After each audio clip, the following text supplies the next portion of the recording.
Doctor A के ओझा online class में सभी का स्वागत है। एनसीईआरटी क्लास के अंतर्गत अभी इकोनॉमिक्स का क्लास चल रहा है और उसमें क्लास 10th को चूज किया गया है। क्लास 10th का चैप्टर 1 का आज पार्ट 3 क्लास है और सभी का वीडियो एक प्लेलिस्ट के रूप में डिस्क्रिप्शन बॉक्स में आपको मिल जाएगा उसका लिंक। इसी के साथ साथ क्लास 6 का हिस्ट्री का सभी चैप्टर तैयार हो चुके हैं और उन सभी सबका भी लिंक आपको प्लेलिस्ट में डिस्क्रिप्शन बॉक्स में प्लेलिस्ट के रूप में मिल जाएगा। अब आइए, ये जो अगर आपके पास बुक है एनसीईआरटी की, जैसे मेरे पास देखिए ये बुक है, तो आप इसे ले लीजिए और इसका पेज संख्या 10 ओपन कर लीजिए, 10। और आज ये संभवतः ये तीसरा पार्ट हो जाएगा, पार्ट 3 होगा इस चैप्टर का। और इसमें उद्देश्य क्या है? उद्देश्य यह है कि हम इस चैप्टर का आपको सारांश नहीं बता रहे हैं और न इसका मैं कोई पॉइंट बाई पॉइंट फैक्ट बता रहा हूं, बल्कि मैं हूबहू इस चैप्टर को पढ़ रहा हूं और ताकि आपके अंदर एक समझ पैदा हो। और इसमें एक भी शब्द मैं छोड़ता नहीं हूं, क्योंकि देखिए इस चैप्टर का नाम है आर्थिक विकास की समझ, अंडरस्टैंडिंग इकोनॉमिक डेवलपमेंट। तो जब तक आप इस चैप्टर से रूबरू नहीं होइएगा, हूबहू इस चैप्टर को नहीं पढ़िएगा, तब तक ये पता चलना मुश्किल हो जाएगा। तो आइए टॉपिक पर। और ये जो चैप्टर है उसका नाम है विकास यानी डेवलपमेंट, और विकास में ही राष्ट्रीय विकास, नेशनल डेवलपमेंट पर हम चर्चा कर रहे हैं। और इसी पर इस जो पिछला क्लास हुआ था पार्ट 2 आधारित है। और उसमें जो नेशनल राष्ट्रीय विकास का क्या क्राइटेरिया है, क्योंकि मैं इसमें समझाया हूं और ये बुक में इस बात को समझाया गया है कि विकास का भिन्न भिन्न लोगों के लिए, भिन्न भिन्न समुदायों के लिए भिन्न भिन्न अर्थ होता है। तो यहाँ पर आय विकास को मापने के लिए या उसको समझने के लिए कई मापदंड हैं। उसमें आय और अन्य मापदंड भी है, यानी इनकम एंड अदर क्राइटेरिया। उस पर हम चर्चा करेंगे कि इनकम के से या किसी व्यक्ति का क्या आय है, उससे हम कैसे विकास को समझे। तो आइए मैं समझाता हूं और पूरी ये चैप्टर को मैं पढ़ रहा हूं, क्योंकि पढ़ना बहुत जरूरी है और तभी आपके मन में जो इकोनॉमी के बारे में एक सेंस डेवलप होगा, एक कंसेप्ट डेवलप होगा। जब हम अपने व्यक्तिगत आकांक्षाओं और लक्ष्यों को देखा तो पाया कि लोग केवल बेहतर आय के बारे में ही नहीं सोचते, बल्कि वे अपनी सुरक्षा, दूसरों से आदर और समानता का व्यवहार पाना, आजादी इत्यादि जैसे लक्ष्यों के बारे में भी सोचते हैं। तो देखिए कि लोगों का इनकम अच्छा हो, ये तो बहुत बड़ी बात है, लेकिन व्यक्ति सिर्फ इसी के बारे में नहीं सोचता, इसके साथ साथ भी वो अपनी सिक्योरिटी चाहता है, सुरक्षा चाहता है, वो रेस्पेक्ट चाहता है, वो समानता का व्यवहार चाहता है, फ्रीडम चाहता है, आजादी चाहता है और अन्य कई चीजों के बारे में सोचता है। इसी प्रकार जब हम किसी देश या क्षेत्र के बारे में सोचते हैं तो हम औसत आय के अतिरिक्त अन्य महत्वपूर्ण लक्ष्यों के विषय में भी सोचते हैं। और ये बता रहा है कि किसी भी देश या क्षेत्र के बारे में जब हम सोचेंगे तो वहां उसका जो एवरेज इनकम है, औसत आय का मतलब होता है कि वहां का टोटल पॉपुलेशन ले लीजिए और उसका टोटल वहां का इनकम ले लीजिए, आय ले लीजिए, और इनकम में टोटल पॉपुलेशन को डिवाइड कर दीजिए तो औसत आय हो जाएगा। तो इसका भी एक महत्वपूर्ण लक्षण के बारे में लोग सोचते हैं। अब देख लीजिए यहाँ पर कि ये विशेषताएं क्या हो सकती है, इसका निरीक्षण हम एक उदाहरण द्वारा करते हैं। तालिका 1.3 देखिए, एक यहाँ पर टेबल 1.3 ये टेबल 1.3 आपके बुक में दिया गया है, टेबल 1.3, ठीक है। और इस टेबल में क्या है कि लिख रहा है कि इसमें हरियाणा, केरल और बिहार की प्रति व्यक्ति आय दर्शाया गया है। तो इस टेबल में केरल है, केरल भारत का एक राज्य है, हरियाणा ये भी एक राज्य है और बिहार ये भी एक राज्य है। तो यहाँ के प्रति व्यक्ति आय को दिखाया गया है। बिहार की प्रति व्यक्ति आय यानी पर कैपिटा इनकम के बारे में बताया गया है। इसका मैं चर्चा इस पहले वाले क्लास में कर चुका हूं कि पर कैपिटा इनकम क्या है। तो प्रति व्यक्ति आय के बारे में बताया गया है, ठीक है। और देखिए, और यहाँ पर वास्तव में ये आंकड़े 2015-16 की वर्तमान कीमतों पर प्रति व्यक्ति निवल राज्य, निवल मतलब नेट, निवल राज्य नेट घरेलू उत्पाद के हैं। और हम ये जो आंकड़ा जो भी आपको दिया जा रहा है वो 2015-16 का है, आपके बुक में है। और देखिए ये बुक है, ये यहाँ पर आंकड़ा दिया गया है, ठीक है। और मैं इसको समझा रहा हूँ। हम अभी इस जटिल शब्द का वास्तविक अर्थ है उसे छोड़ देते हैं और मोटे तौर पर हम इसे राज्य की प्रति व्यक्ति आय मान सकते हैं। हम देखते हैं कि इन तीनों राज्यों में हरियाणा की प्रति व्यक्ति आय सबसे अधिक है। तो देखिए यहाँ पर दिया गया है कि 3 राज्य हैं और ये जो डेटा है ये 2015-16 का है। तो देख लीजिए यहाँ पर, मैं यहाँ पर लिख भी देता हूँ कि 2015-16 का डेटा है। कब का डेटा है? 2015-16 का ये आंकड़ा है। और इसमें ये देख लीजिए कि यहाँ देखिए ये राज्य है, देखिए ये राज्य है। और यहाँ पर देखिए पर कैपिटा इनकम है, प्रति व्यक्ति आय, प्रति व्यक्ति आय जिसको हम पर कैपिटा इनकम कहते हैं, प्रति व्यक्ति आय है, ठीक है।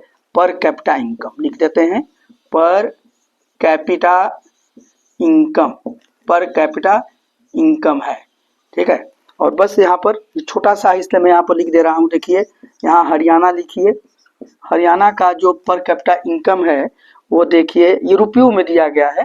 और ये किस में है? ये रुपयों में है। तो यह 1,62,034 रुपए है, 34। देखिए ये सभी रुपयों में है। पर कैपिटा इनकम किस में है?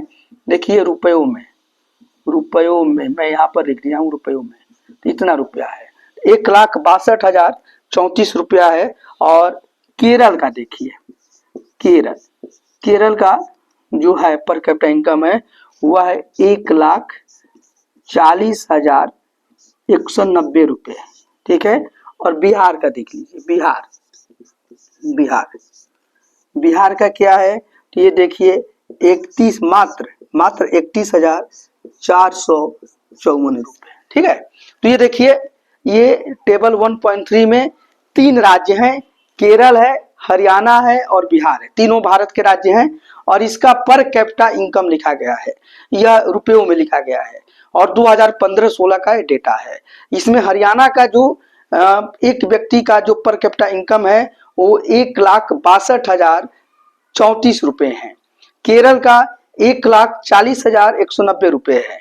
और बिहार का देखिए बहुत कम है, 31,454 रुपए है। ये प्रति व्यक्ति आय पर कैपिटा इनकम है तीनों राज्यों का। अब देखिए इससे हमें क्या निष्कर्ष निकलता है, हम इसको एनालाइज कर रहे हैं।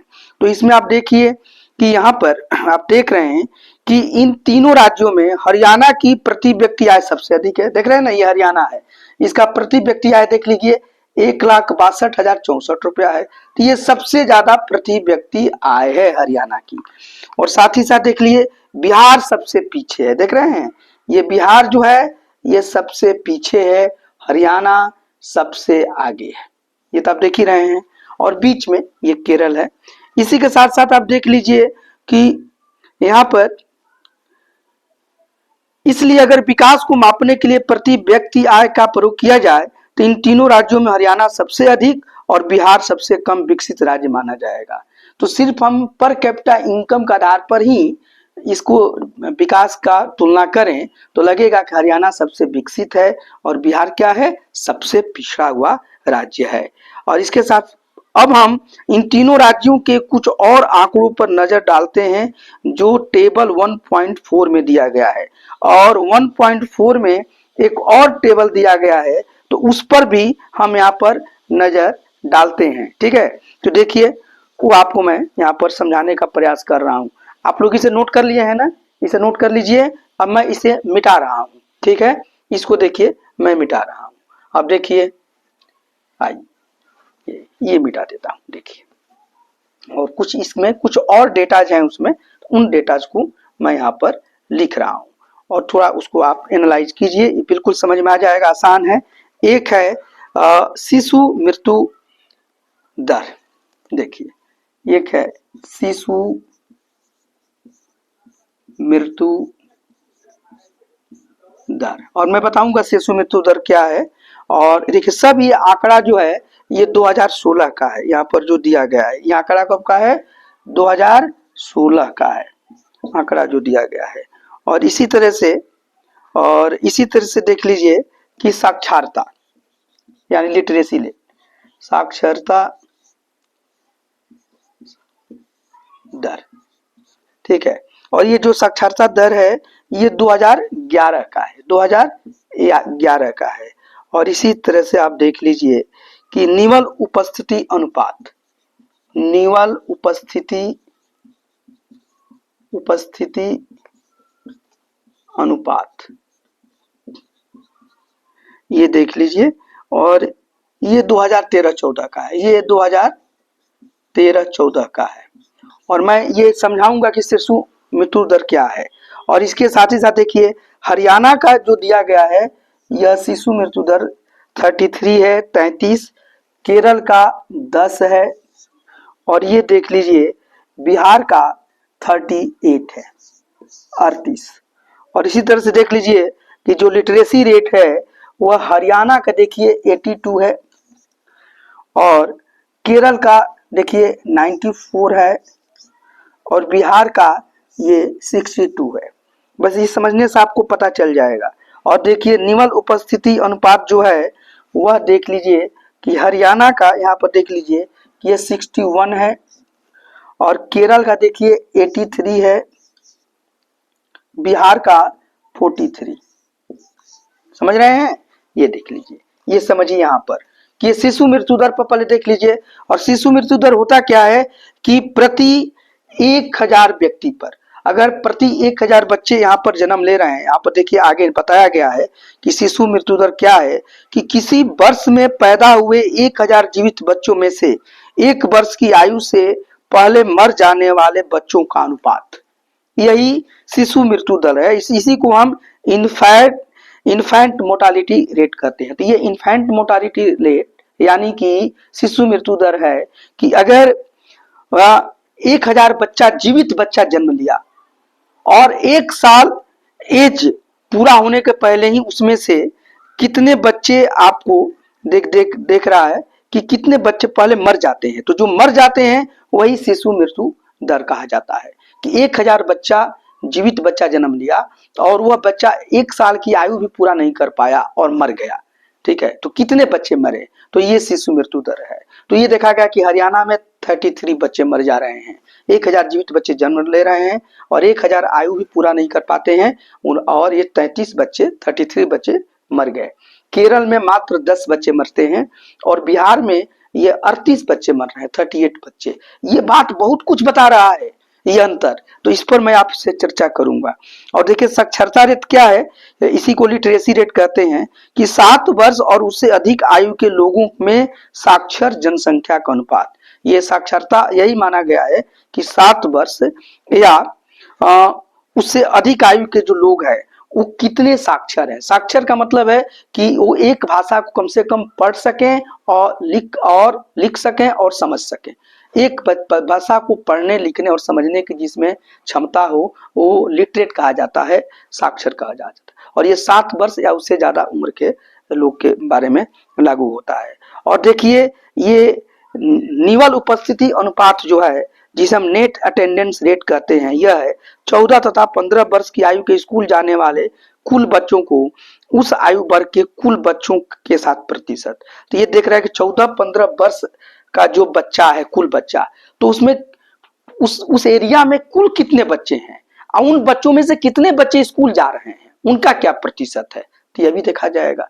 अगर बहुत बच्चे बाहर ही खेल रहे हैं या किसी रेस्टोरेंट में काम कर रहे हैं, किसी होटल में काम कर रहे हैं, पढ़ने नहीं जा रहे हैं, मजदूरी कर रहे हैं, कालीन उद्योग में लगे हुए हैं, तो वहाँ की ये एक शिक्षा का एक दृश्य बताता है। तो 14-15 वर्ष का बच्चा उस पर्टिकुलर एरिया में कितने हैं और उसमें से कितने परसेंटेज स्कूल जा रहे हैं, तो यह है। तो ये देख लीजिए, तो हरियाणा में आप देख रहे हैं कि 61 बच्चे ही स्कूल जा रहे हैं, और केरल में 83 बच्चे जा रहे हैं, बिहार में 43 बच्चे जा रहे हैं स्कूल, तो ये उपस्थिति है। और लिटरेसी रेट जो है देख लीजिए, हरियाणा का 82 है, केरल का 94 बहुत सुंदर है, और बिहार का 62 है, बहुत लो है, ये है। तो ये चीज बता रहा है। अब इस पर यहाँ पर क्या है आप देखिए, और कुछ इस पर एनालाइज किया गया है। यह तालिका क्या दर्शाती है, मतलब यह टेबल क्या बताता है आपको। तालिका का पहला स्तंभ दिखाता है कि केरल में 1000 जीवित बच्चे पैदा हुए बच्चों में 12 बच्चे 1 वर्ष की आयु तक पहुंचने से पहले मर जाते हैं। यही ना केरल दिखा रहा है कि उसमें से इतने बच्चे मर जाते हैं। और इसी तरह से देखिए, लेकिन हरियाणा में अनुपात 36 था, जो केरल की तुलना में 2 गुना से ज्यादा है, यानी कि लगभग 3 गुना है। और दूसरी ओर हरियाणा की प्रति व्यक्ति आय केरल से ज्यादा है, जैसा कि तालिका 1.3 में दिखाया गया है। जरा सोचिए कि अपने माता पिता के लिए आप कितने प्यारे हैं। यह सोचिए कि सब लोग कितना प्रसन्न होते हैं जब कोई बच्चा जन्म लेता है। अब ऐसे माता पिताओं के बारे में सोचें जिनके बच्चे अपने पहले जन्मदिन से पहले ही मर जाते हैं, फर्स्ट बर्थडे नहीं मना पाते हैं। ऐसे माता पिताओं को कितना दुख महसूस होता होगा। दूसरा यह देखिए कि आंकड़े किस वर्ष के हैं। यह आंकड़े 2016 के हैं, तो हम बहुत पुराने समय की बात नहीं कर रहे हैं। यह हमारी स्वतंत्रता के 70 वर्ष बाद की बात है, जब हमारे देश के बड़े शहर ऊंची ऊंची इमारतों और खरीदारी के लिए शॉपिंग मॉल से भरे हुए हैं। समस्या शिशु मृत्यु दर पर समाप्त नहीं हो जाती। तालिका का अंतिम स्तंभ दिखाता है कि बिहार के लगभग आधे बच्चे कक्षा 8वीं के बाद स्कूल नहीं जा रहे हैं। देख रहे हैं कितने बच्चे स्कूल से बाहर हैं बिहार का। ये देखिए, निवल उपस्थिति रेट 43 है, यानी कि 43 बच्चे ही स्कूल में आपको मिले हैं 100 में परसेंटेज में, और बाकी बच्चे जो हैं वो 47 जो हैं या 57 वो स्कूल के बाहर है। तो आधे से ज्यादा बच्चे तो स्कूल नहीं जा रहे हैं, और जिन बच्चों को स्कूल में होना चाहिए था वे वहां नहीं होते। अगर यह आपके साथ होता तो आप अभी यह सब न पढ़ पाते और न पढ़ रहे होते। ये कह रहा है कि भैया आप भाग्यशाली हैं कि आप स्कूल गए हैं, तभी तो ये डॉक्टर ए के ओझा ऑनलाइन क्लास को आप सुन रहे हैं, एनसीईआरटी क्लास 10th के चैप्टर को आप पढ़ रहे हैं। नहीं तो आप नहीं पढ़ पाते, क्योंकि 8वीं तक बच्चा जा ही नहीं पाता है। मात्र 43% बच्चा ही बिहार में स्कूल जा रहा है। तो ये बिहार की बात है, और अलग अलग राज्यों में है। जैसे केरल में ज्यादा बच्चे स्कूल जा रहे हैं, तो वहाँ की लिटरेसी रेट सबसे देश में हाई है। हरियाणा में 61% बच्चे जा रहे हैं, तो ये यहाँ पर दिखा रहा है। तो ये चीज आपको बहुत कुछ सोचने पर मजबूर कर रही है। साथ ही साथ देख लीजिए शिशु मृत्यु दर भी, ये बच्चे इतने परसेंट बच्चे जो है, मतलब 1000 पर 33 बच्चा तो अपना पहला बर्थडे नहीं मना पा रहा है। यह हरियाणा का है। केरल में 10 बच्चे नहीं मना पा रहे हैं, और बिहार में 38 बच्चे नहीं मना। तो वहाँ की स्थिति कितनी बुरी है, और वहाँ के वहाँ का लिटरेसी रेट हो, वहाँ का हाइजीन पोजीशन हो, खान पान की सुविधा हो, तो ये सब कुछ है। और साक्षरता भी यही आप अनुपात में देख रहे हैं। तो सभी कुछ हमने बताया, और आप इस पर सोचिए। अब इसको हम टॉपिक को आगे बढ़ाते हैं। इसे मैं मिटा दे रहा हूं, और आप इसे नोट कर लीजिए, ठीक है। और अभी तक अगर आप डॉक्टर ए के ओझा यूट्यूब चैनल को सब्सक्राइब नहीं किए हैं तो कर लीजिए, आपके लिए बहुत फायदेमंद है। इसमें जेन्युइन पढ़ाई होती है, और इसे शेयर भी कीजिए ताकि आपका दोस्त भी बेनिफिटेड हो। आपके मन में कोई भी बात हो तो उसे कमेंट सेक्शन में जरूर लिखें, और इसी के साथ साथ इसे लाइक भी करें, क्योंकि आपको पसंद आता होगा। और ये सब चीज मैं जब इरेज करता हूं तो बताता हूं, क्योंकि आपका कोई समय बर्बाद ना हो। हम टॉपिक पर ही बात करते हैं। अब आइए, नेक्स्ट टॉपिक है पब्लिक फैसिलिटीज, यानी सार्वजनिक सुविधाएं। इस पर थोड़ा चर्चा करें। सार्वजनिक सुविधाएं, सार्वजनिक सुविधाएं, पब्लिक फैसिलिटीज, सुविधाएं, सार्वजनिक सुविधाएं यानी पब्लिक फैसिलिटीज, पब्लिक फैसिलिटीज। देखिए फैसिलिटीज, ये सार्वजनिक सुविधाओं पर बात करें। और देखिए ऐसा क्यों है कि हरियाणा में औसत व्यक्ति की आय केरल के औसत व्यक्ति की आय से अधिक है, लेकिन इस महत्वपूर्ण क्षेत्र में वह केरल से पीछे है।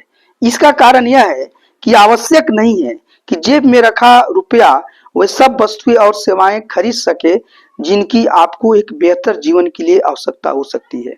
नागरिक कितनी भौतिक सुविधाएं और सेवाएं प्रयोग कर सकते हैं, इसके लिए आय और अपने आप में संपूर्ण रूप से पर्याप्त सूचक नहीं है। आय अपने आप में संपूर्ण सूचक नहीं है।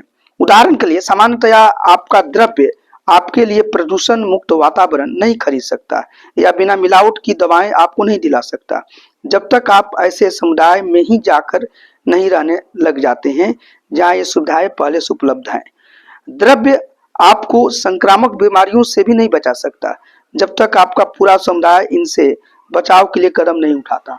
वास्तव में जीवन बहुत सी महत्वपूर्ण चीजों के लिए सबसे अच्छा और सस्ता तरीका इन वस्तुओं और सेवाओं को सामूहिक रूप से उपलब्ध कराना है। जरा सोचिए, किसी स्थानीय इलाके के किसी सामूहिक सुरक्षा प्रदान करना अधिक सस्ता है अथवा हर घर के लिए अलग अलग सुरक्षा गार्ड रखना? बात समझ में आ रही है ना कि अब हर घर के लिए सुरक्षा गार्ड रखे, इससे ज्यादा हो कि पूरे वो कॉलोनी को ही सुरक्षा के दृष्टि में रख दीजिए या पूरे एरिया को आप सुरक्षित बनाइए। आप क्या करते हैं? अगर आपके गांव या इलाके में आपके अतिरिक्त कोई और पढ़ने में रुचि नहीं रखता, क्या तुम पढ़ पाओगे? शायद तब तक नहीं जब तक तुम्हारे माता पिता तुम्हें कहीं और निजी स्कूल में पढ़ने भेजने की क्षमता न रखते हों। आप इसलिए पढ़ पा रहे हैं क्योंकि बहुत से अन्य बच्चे पढ़ना चाहते हैं और बहुत से लोग ये मानते हैं कि सरकार को स्कूल खोलने चाहिए और अन्य प्रकार की सुविधाएं उपलब्ध करानी चाहिए जिससे सभी बच्चों को पढ़ाने का अवसर मिले या पढ़ने का। अभी भी बहुत से क्षेत्र में बच्चे, मुख्य रूप से लड़कियां, उच्च विद्यालयी शिक्षा भी नहीं ले पाती क्योंकि सरकार समाज में इसके लिए पर्याप्त सुविधाएं नहीं है। एक और बात है कि सिर्फ आपके घर में सुविधा होना जरूरी नहीं है, पूरे आसपास और वातावरण में सुविधा चाहिए और वहाँ व्यवस्था चाहिए। तभी आप नहीं देखते हैं कोई कोई शहर अब IT हब बन जाता है और दूसरा शहर उससे ज्यादा समृद्ध है लेकिन फिर भी वो IT हब नहीं बन पाता है क्योंकि वहाँ सभी तरह की सुविधाएं नहीं है। और अब बहुत जगह स्कूल है लेकिन अगर सभी बच्चियां नहीं पढ़ने जाएंगी तो 2 बच्ची तो बहुत परेशानी में पड़ जाती हैं। तो ये बहुत चीजें हैं कि वहाँ मतलब सिर्फ आप ही का विकसित होना जरूरी नहीं है, पूरे कम्युनिटी या पूरे समुदाय वहाँ का विकसित हो और वो काम में आगे बढ़े। और केरल में शिशु मृत्यु दर कम है क्योंकि यहाँ स्वास्थ्य और शिक्षा की मौलिक सुविधाएं पर्याप्त मात्रा पर उपलब्ध है। इसी प्रकार कुछ राज्यों में सार्वजनिक वितरण प्रणाली जो PDS है, पब्लिक डिस्ट्रीब्यूशन सिस्टम, ठीक प्रकार कार्य करती है। ऐसे राज्यों में लोगों के स्वास्थ्य और पोषण स्तर निश्चित रूप से बेहतर होने की संभावना है। तो ये सब चीज यहाँ पर समझाया गया है। साथ ही साथ देखिए यहाँ पर और है कि एक और एक्टिविटी दिया गया है, तालिका 1.5 है और इसमें बताया गया है कि अध्ययन कीजिए निम्न अनुच्छेदों में रिक्त स्थानों को भरिए। यहाँ पर कुछ दिया गया है, जैसे देखिए तालिका 5 में उत्तर प्रदेश की ग्रामीण जनसंख्या की शैक्षणिक उपलब्धि श्रेणी है। इसमें ग्रामीण जनसंख्या की साक्षरता दर को बताया गया है कि 10 से 14 वर्ष के ग्रामीण बच्चों में साक्षरता दर पुरुष की यहाँ पर दिखाया जा रहा है कि पुरुष की 90% है और महिलाएं 87% है। ग्रामीण जनसंख्या की साक्षरता दर पुरुष की 76% है और फीमेल यानी महिला 54% है। 10 से 14 वर्ष की आयु के स्कूल जाने वाले ग्रामीण बच्चों की प्रतिशत पुरुष में 85% है, मेल में, और फीमेल में 82% है। तो ये सब जो भी डेटाज हैं वो हमको बहुत कुछ बताते हैं और हम सभी पर जब समग्र विकास करते हैं तब हम डेवलपमेंट को सही रूप में समझ पाते हैं और किसी क्षेत्र को, किसी एरिया को, किसी देश को हम समुचित रूप से विकसित कर पाते हैं। और यहाँ पर देख लीजिए, एक यहाँ पर दिया गया है मानव विकास रिपोर्ट, ह्यूमन डेवलपमेंट रिपोर्ट। इस पर चर्चा कर ले। मानव विकास रिपोर्ट, ये थोड़ा कीजिए, human development report, human development report. ये भी हमको बहुत कुछ बता रहा है। देख लीजिए, एक बार यह बात समझ में आ जाए कि यद्यपि आपका स्तर महत्वपूर्ण है पर यह विकास के स्तर को मापने का अपर्याप्त यानी इनसफिशिएंट मापदंड है, मेजरमेंट है, तो हम अन्य मापदंडों के बारे में सोचने लगेंगे। ऐसे मापदंडों की सूची लंबी हो सकती है लेकिन वह इतनी उपयोगी नहीं रहेगी। हमें अधिक महत्वपूर्ण चीजों की कम संख्या में आवश्यकता है। स्वास्थ्य और शिक्षा के सूचक जैसे हमने केरल और हरियाणा की तुलना करने के लिए प्रयोग किए, ऐसे ही सूचकों यानी इंडिकेटर्स में है, ऐसे ही सूचकों में है। पिछले लगभग एक दशक में स्वास्थ्य और शिक्षा सूचकों का आय के साथ व्यापक स्तर पर विकास के माप के लिए उपयोग किया जाने लगा है। उदाहरण के लिए यूएनडीपी द्वारा प्रकाशित मानव विकास रिपोर्ट देशों की तुलना लोगों के शैक्षिक स्तर, उनकी स्वास्थ्य की स्थिति, पर कैपिटा इनकम के आधार पर करती है। भारत और उसके पड़ोसी देशों की 2018 की मानव विकास रिपोर्ट के कुछ आंकड़ों पर दृष्टि डालिए और देखिए कि ये सब चीज आपको यहाँ पर देखना होगा। और यहाँ पर भी देखिए एक बता रहा है, देखिए तालिका 1.6 है, इसमें वर्ष 2017 के लिए भारत और उसके पड़ोसी देशों यानी नेबर्स के कुछ आंकड़े दिए गए हैं। और देख लीजिए यहाँ पर सकल राष्ट्रीय आय है प्रति व्यक्ति अमेरिकी डॉलर में, ये यूएस डॉलर में दिया गया है, 2011 का है। तो देखिए श्रीलंका में दिखा रहा है कि ये देखिए 11,326 है यूएस डॉलर, और भारत में देखिए 6,353 है, म्यांमार में देखिए 5,567 है, पाकिस्तान में देखिए 5,331 है, और नेपाल में देखिए 2,471 है, और बांग्लादेश में 3,677 है। और देखिए जन्म के समय संभावित आयु 2017 की रिपोर्ट के आधार पर श्रीलंका में देखिए 75.5 और यानी 65.5, भारत में 68.8, म्यांमार में 66.7, पाकिस्तान में 66.6, नेपाल में देखिए 70.6, और बांग्लादेश में आप देख लीजिए 72.8। ये लोगों का जन्म के समय उनकी जो अप्रोक्सीमेट आयु का कैलकुलेशन किया जा रहा है। तो देख रहे हैं ना, श्रीलंका का ज्यादा इसमें है। और देखिए विद्यालयी औसत आयु जो है 25 वर्ष है, उसके अधिक के 2017 के डेटा में भी दिया गया है कि श्रीलंका का 10.9 है और भारत का 6.4 है, ऐसे सभी देशों के दिया गया है। और विश्व में मानव विकास सूचकांक जो है, जिसको कि हम एसडीआई कहते हैं, ह्यूमन डेवलपमेंट रिपोर्ट का क्रमांक 2016 में देखिए तो मानव एसडीआई के का जो क्रमांक है मानव विकास सूचकांक में, उसमें देखिए श्रीलंका 76वें स्थान पर है, भारत 130वें स्थान पर है, और म्यांमार वहाँ देखिए 148वें स्थान पर है, पाकिस्तान 150 स्थान पर है, केरल 149 पर है, और बांग्लादेश 136 पर। अब देखिए इसका टिप्पणी क्या है, एसडीआई का अर्थ है कि मानव विकास सूचकांक, ऊपर दी गई तालिका में एसडीआई सूचकांक क्रमांक कुल 89 देशों में से है, मतलब दुनिया के पूरे 189 देशों को लिया गया है और उसमें उनके क्रम को सजाया गया है। जन्म के समय संभावित आयु, जैसा कि नाम से स्पष्ट है, व्यक्ति की जन्म के समय औसत आयु की संभावना, क्या अगर आपका जन्म हुआ तो आप कितने समय तक जिंदा रहेंगे, तो वहाँ के उस देश के कंडीशन पर ये डिपेंड करता है। और देखिए प्रति व्यक्ति आय यानी पर कैपिटा इनकम की गणना सभी देशों के लिए डॉलर में की जाती है ताकि उसकी तुलना की जा सके। ठीक, देखिए पर कैपिटा इनकम की तुलना गणना कैलकुलेशन किस में किया जाता है, डॉलर में। क्वेश्चन में पूछा जा सकता है, तो रुपए में या अलग अलग देश के करेंसी में नहीं होती है। क्यों? इसलिए कि अगर एक यूनिफॉर्म सिस्टम रहेगा तो उसमें हम कंपैरिजन कर पाएंगे, तो इसीलिए डॉलर में की जाती है। और यह इस तरीके से भी की जाती है कि यह डॉलर किसी भी देश में समान मात्रा में वस्तुएं और सेवा में खरीद सके, तो ये भी उसमें इस बात का ध्यान रखा जाता है। तो हमें लगता है कि आपका एक समझ डेवलप हो रहा होगा और यहाँ पर जो समझाने का प्रयास किया जा रहा है। इसके साथ देखिए, क्या यह आश्चर्यजनक नहीं है कि हमारे पड़ोस का एक छोटा सा देश श्रीलंका हर विषय में भारत से आगे है और हमारे जैसे बड़े देश का विश्व में इतना नीचा क्रमांक है। हालांकि अब अमेरिका भी बहुत डामाडोल हो चुका है और ये जो डेटाज है वो 2017 का ही है, अभी 2024 चल रहा है और इस बीच में कई परिवर्तन भी हुए हैं, लेकिन अभी उस डेटाज के आधार पर हम बात कर रहे हैं। तालिका 1.6 यह भी दर्शाती है कि यद्यपि नेपाल और बांग्लादेश की प्रति व्यक्ति आय भारत की तुलना में कम है, फिर भी वे भारत से आयु संभाव्यता में पीछे नहीं है, तो वहां पर ये उनका है।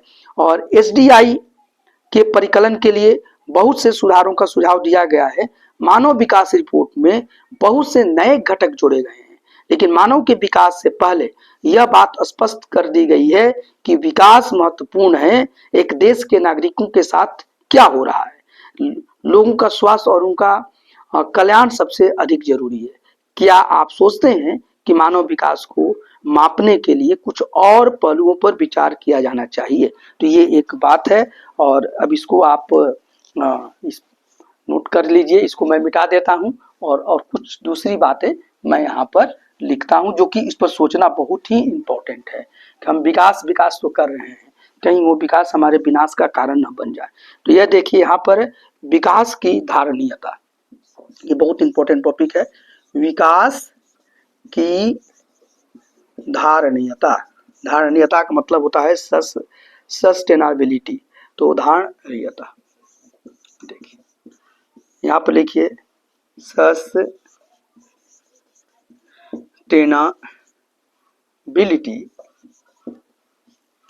सस्टेनेबिलिटी ऑफ डेवलपमेंट,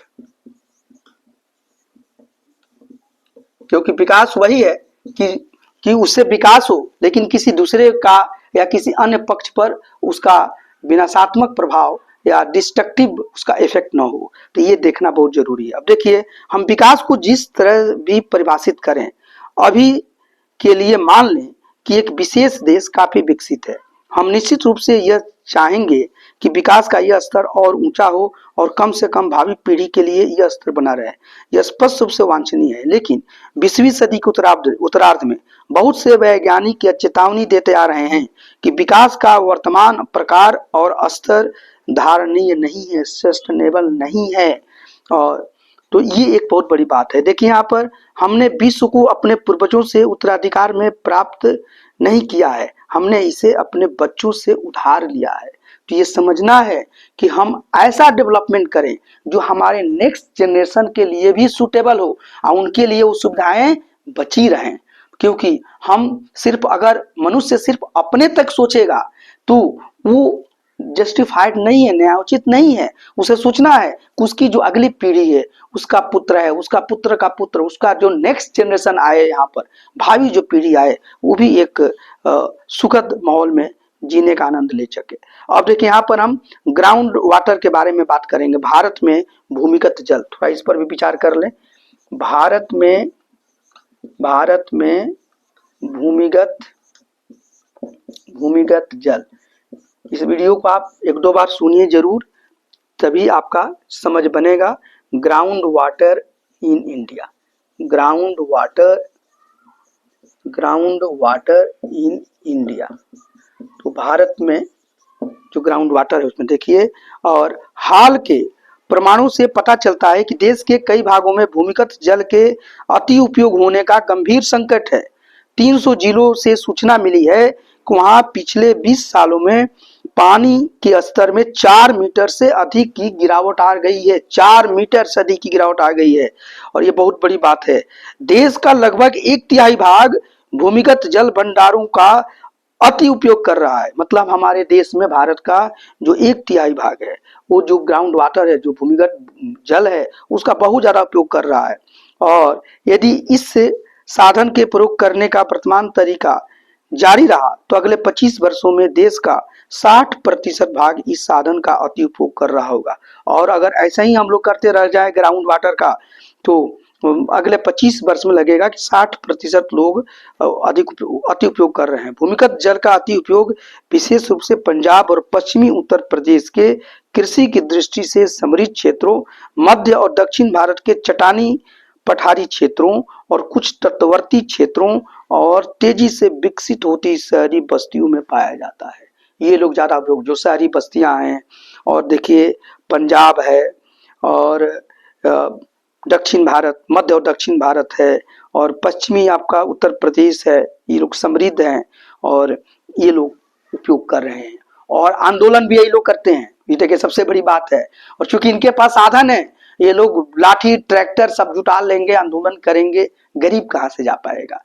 तो लेकिन ये लोग अपने विकास के अंधाधुंध दौड़ में ये भूल जाते हैं कि हम किसी का हक भी मार रहे हैं। तो यहाँ इंडिकेशन हो रहा है। आप ऐसा, तो ये बात आपको देखना है कि ग्राउंड वाटर है। बड़े बड़े शहरों में आप देखते हैं क्या है, मल्टी स्टोरीज अपार्टमेंट बन रहे हैं वहाँ, और वहाँ पर पानी की सुविधा सभी को पहुंचाई जा रही है, ग्राउंड वाटर का दोहन हो रहा है।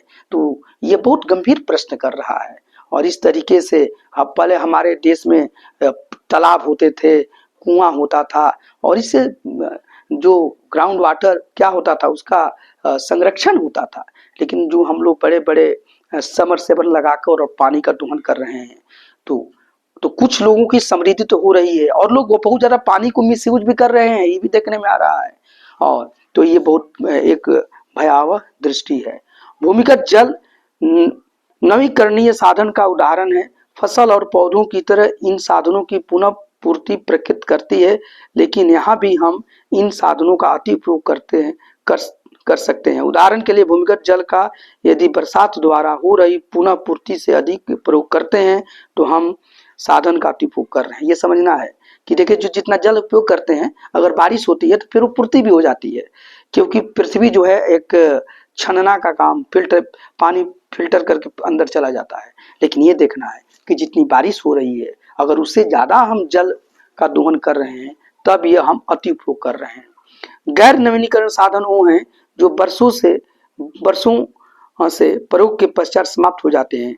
इन साधनों का धरती पर एक निश्चित भंडार है और इनकी पुनः पूर्ति नहीं हो सकती है। कभी कभी हम ऐसे नए साधन मिल जाते हैं जिनके बारे में हम पहले कोई जानकारी नहीं थी। नए स्रोत भंडार में वृद्धि करते हैं, लेकिन समय के साथ ये समाप्त हो जाते हैं। और कुछ ऐसे साधन हैं जिनका नवीकरण नहीं होता, यानी कि उनका एक निश्चित स्टॉक होता है और फिर वो समाप्त हो जाता है, तो दोबारा वो रिन्यू नहीं होता है। तो ये सब चीजें हैं। और यहाँ पर देख लीजिए, उदाहरण के लिए हम जमीन से जो कच्चा तेल निकालते हैं, वह एक गैर नवीकरणीय संसाधन है, माने वह रिन्यू नहीं होता है, लेकिन हमें तेल का ऐसा स्रोत मिल सकता है जिसके बारे में हम पहले से जानकारी न हो, इसलिए हर समय खोज चलती रहती है। तो यही है कि जो कच्चा तेल है, पेट्रोलियम आदि, उसका तो रिन्यूअल नहीं हो सकता है जल्द, लेकिन हम कोई नया उसके जगह पर कोई उपाय सोचते हैं, और इसीलिए रिसर्च चलता रहता है। अब देखिए, उदाहरण 2 में प्राकृतिक संसाधनों का दोहन दिया गया है। कच्चा तेल के निम्न आंकड़ों को थोड़ा देखिए, ये तालिका 1.7 में है और बता रहा है कि मध्य पूर्व में, देखिए ये बता रहा है कि जो भंडारण है मध्य पूर्व में कितना है। तो ये यहाँ पर जो भी दिया गया है 2017 का डेटा जो है 1000 मिलियन बैटल में है इसका, और मध्य पूर्व में 807.7 मिलियन हजार मिलियन बैटल है। संयुक्त राज्य अमेरिका में यह 50,000 मिलियन बैटल है, और विश्व में 1696.6 हजार मिलियन बैटल है।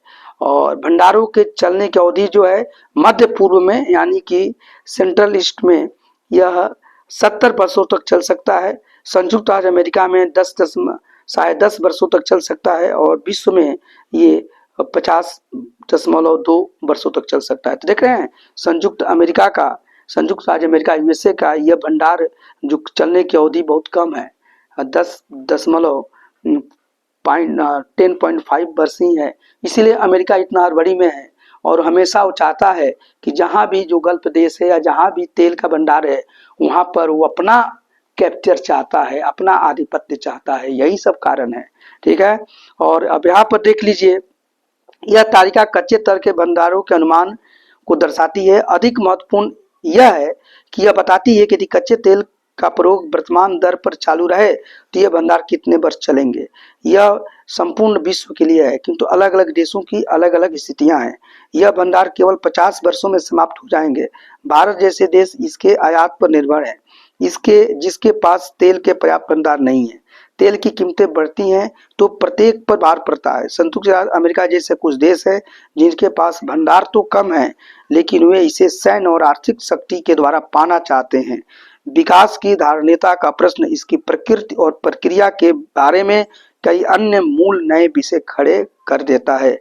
तो ये बात आपको समझना है कि अमेरिका के पास तो कम है, बताता है कि वो 10 वर्ष से ज्यादा के समय नहीं है अगर ऐसा ही विकास करता रहे, दोहन होता रहे उसका तो, लेकिन वो चाहता है कि वो अपने आर्थिक शक्ति के और सैन्य शक्ति के आधार पर दूसरे पर वो कब्जा बनाए, और इसीलिए बहुत ज्यादा विश्व में तनाव भी बना रह रहा है।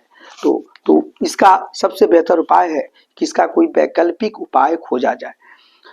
और भारत जैसे देश में इसका तो भंडार तो न के बराबर है, हम आयात करते हैं, तो अगर कमी होगा तो इसका हम पर भी प्रभाव पड़ेगा या ऐसे उन देशों पर प्रभाव पड़ेगा जहां इसका भंडार नहीं है।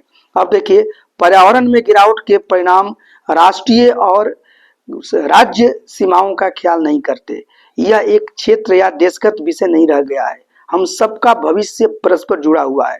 विकास की धारणीयता तुलनात्मक स्तर पर ज्ञान का नया क्षेत्र है, जिसमें वैज्ञानिक, अर्थशास्त्री, दार्शनिक और अन्य सामाजिक वैज्ञानिक मिलजुल कर काम कर रहे हैं। यही है विकास की धारणीयता, जो है कि सस्टेनेबल डेवलपमेंट हो, और इसके यह किसी एक देश के लिए नहीं है, सभी लोग इससे जुड़े हुए हैं। अगर पर्यावरण या क्लाइमेट चेंज होता है तो सभी प्रभावित होते हैं।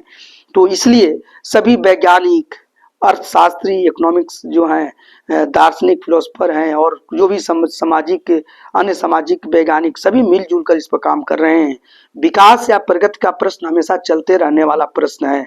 हर वक्त में हमें व्यक्तिगत स्तर पर और समाज का सदस्य होने के नाते यह प्रश्न पूछने की आवश्यकता है कि हम कहाँ जाना चाहते हैं, हम क्या बनना चाहते हैं और हमारे लक्ष्य क्या हैं।